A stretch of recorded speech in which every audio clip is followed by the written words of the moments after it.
Oi, eu espero que você esteja gostando do livro. Vamos começar a falar do capítulo 3. Eu espero que você esteja ficando mais livre, que tenha encontrado armas para ajudar outras pessoas. Claro, esse é o objetivo do livro, é o objetivo desse ensino. E hoje eu quero falar sobre chaves para regras do combate, eu quero falar sobre chaves para vencer o medo. E eu quero te contar uma história, claro, eu falei dela no livro, sobre esse ataque demoníaco recorrente que tive. Para alguns de vocês isso é só muito estranho. Eu agora lembrei sobre essa história do livro. Eu contei ela para alguns amigos, eles arregalaram os olhos e ficaram pensando, ele é esquisito.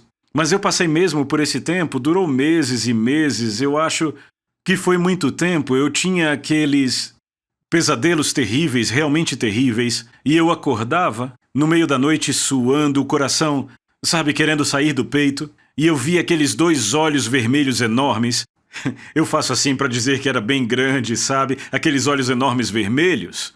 E sabe, eles ficavam bem no pé da minha cama e aquilo durou por, sabe, foi muito tempo, não sei, semanas, talvez meses. E eu tentei de tudo, eu lia a Bíblia contra aquilo, eu repreendia, eu citava passagens, eu fazia tudo e toda noite eu tinha aqueles pesadelos terríveis, acordava ensopado. E eu ficava pensando o que é que eu faço e uma noite eu acordei e eu conseguia sentir, eu tinha acabado de ter outro pesadelo e eu sentia a presença daqueles olhos, eu sentia a presença maligna no meu quarto. E o Senhor disse, eu vou te dar uma arma, e eu disse, qual é? Ele disse, ignore. Eu vou te dar a arma de ignorar, e eu, ok. E ele me deu uma passagem em Filipenses. Não fique alarmado com seu oponente, é um sinal de destruição para ele e de salvação para você. Então meu coração ainda disparado, mas eu olhei e vi aquele espírito maligno, só os olhos daquele demônio, ao pé da minha cama, e eu disse, é só você. E me virei, coloquei o lençol sobre a cabeça e apenas o ignorei. Com o máximo que eu conseguia, eu ignorei, mas a questão é que ele nunca mais voltou. Aquela foi a última vez que eu tive aquela visitação. E eu aprendi que existe algo sobre saber quem você é em Deus. No livro de Neemias, e a propósito, eu amo o livro de Neemias, se você está sofrendo com algo, eu realmente te encorajo a ler os capítulos de 1 a 6 do livro de Neemias. E Neemias disse coisas quando o inimigo estava atacando ele disse, um homem como eu deveria temer? Um homem como eu deveria correr? Eu não vou temer. E ele faz estas declarações poderosas sobre o fato de que ele se recusa a deixar o inimigo intimidá-lo. E eu quero dizer a vocês, duas coisas são realmente poderosas em tempos de guerra e em tempos de alta ansiedade. Número 1 é você sabe quem Deus é. Número 2 é você sabe quem você é em Deus. Mas estas duas coisas, em minha mente, são as duas armas mais poderosas. Você saber quem você é e saber quem Deus é. Se você percebe que todas as coisas colaboram para o bem daqueles que amam a Deus, que são chamados segundo o seu propósito, aí você percebe que tudo colabora para o bem no fim, então se não está bem é porque ainda não chegou no fim. E em segundo lugar, se você percebe como Deus é poderoso, que não há nada que você possa passar que Ele não possa resolver. De fato, em 2 Coríntios capítulo 10, você lembra que citamos essa passagem recentemente em um dos vídeos, que diz que Efésios diz que não lutamos contra carne ou sangue, mas contra principados e potestades, e 2 Coríntios diz que as armas da nossa milícia não são carnais, mas divinamente poderosa para a destruição de fortalezas. E ele nomeia 3 fortalezas: pensamentos, especulações e coisas altivas. Pensamentos, especulações e coisas altivas, o que é isso? É algo que se diz maior que Deus? E você diz, não há nada maior que Deus? Sim, é verdade. Mas você sabia que sempre que nos preocupamos, estamos dizendo que a coisa com a qual nos preocupamos, na verdade, é maior que Deus? Você tem que entender que o medo é a fé no Deus errado. De verdade, não dá para ter medo sem fé. Quer dizer, se um garotinho chega e te diz, eu vou te bater, você não vai ter ansiedade. Para. Mas se um mafioso chega e diz, vou te bater, lá vem a ansiedade porque você acredita. E o que eu tiro disso é que uma coisa altiva é algo que em nossas mentes se tornou maior que Deus. O que estamos fazendo quando nos preocupamos é dizer, esta coisa é maior do que o cuidado que Deus tem por mim. Então eu só quero te lembrar, nada é maior do que Deus. Deus é todo-poderoso em sua vida. Não há nada que Deus não possa e não irá derrotar.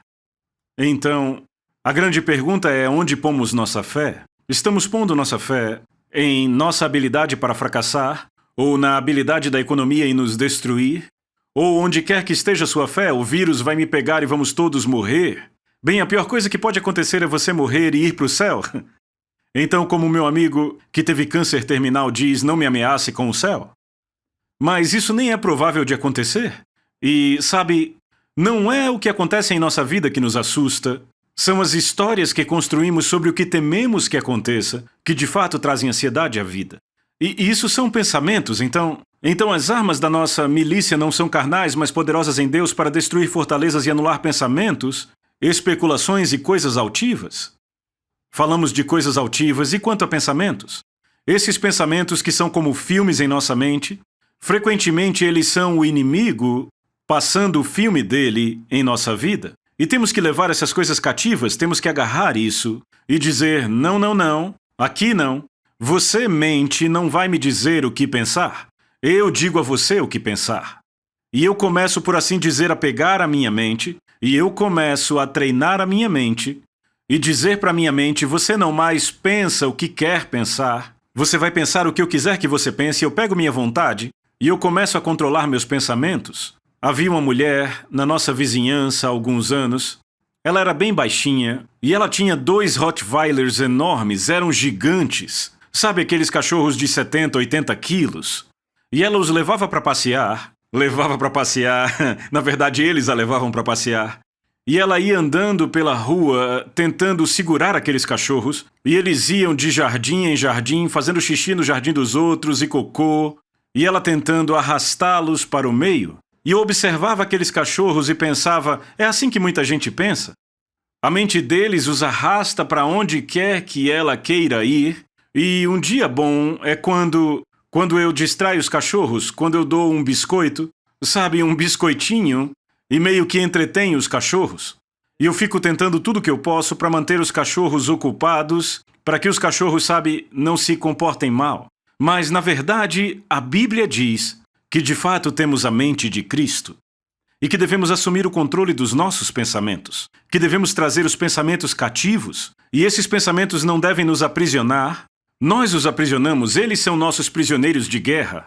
Não somos nós os prisioneiros de guerra, nós não somos prisioneiros, eles são prisioneiros. E você pode estar aí pensando, bem, a minha mente ela divaga para onde quiser e eu te digo sim. Você precisa adestrar melhor o seu cérebro.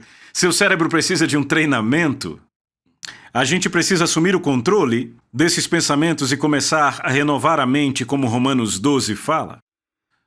A última coisa que eu quero dizer é toda essa questão sobre fé.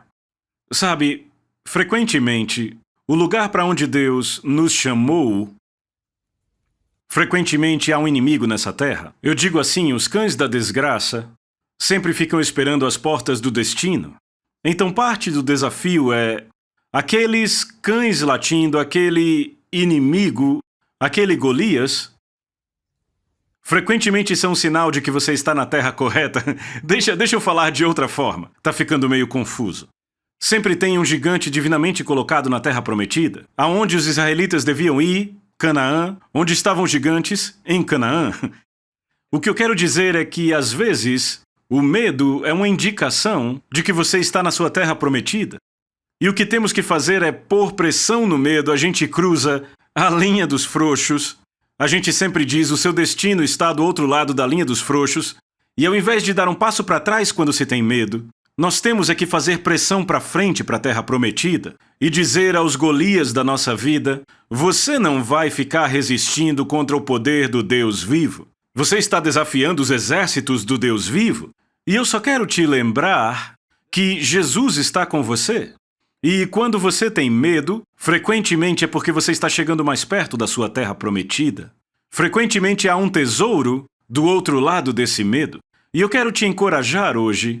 Sabe, no meio dessa estação estranha com esse vírus, sabe, onde há muito medo, onde há muito agouro, muito senso de desgraça, sabe, do outro lado desta estação que estamos, existe um tesouro. Há uma terra prometida, Os filhos dos nossos filhos vão ler sobre pessoas forjadas neste vírus que fez história. E eu quero te dizer que você nasceu para fazer história. Você nasceu para fazer a história que ele quer. Você nasceu para ser um herói. Você foi feito para se levantar e ser um filho, uma filha de Deus, se levantar nas trevas e brilhar nessa estação. E eu quero te encorajar, eu quero te dar coragem, te dizer que Deus te preparou para isso. E sabe, eu percebo que devo orar por você agora. Senhor, eu libero coragem a cada pessoa que está ouvindo esse ensino hoje. Que elas façam pressão no medo, que digam aos Golias em suas vidas, você não vai me dizer o que fazer. Que digam a esses pensamentos, essas imaginações, coisas altivas, não, não, não, não. Eu é que digo que vídeo você vai passar hoje. E que eles comecem a assumir o controle dos seus pensamentos, dizer a minha mente não vai me controlar, eu controlo ela, e eu tenho a mente de Cristo, e ela está sempre submissa ao Espírito Santo. Eu te abençoo hoje, oro para que você prospere, e eu quero te dizer que Isaac, ele semeou no meio da fome, e ele colheu a 100 por 1. Ele semeou sementes quando as condições não eram boas para a semente crescer e ele colheu uma colheita de 100 por 1. E eu quero te dizer, e se, olha aí, um e se você prosperar mais do que você jamais prosperou no meio deste vírus? Será que Deus é maior do que o vírus? Deus te abençoe, pense sobre isso.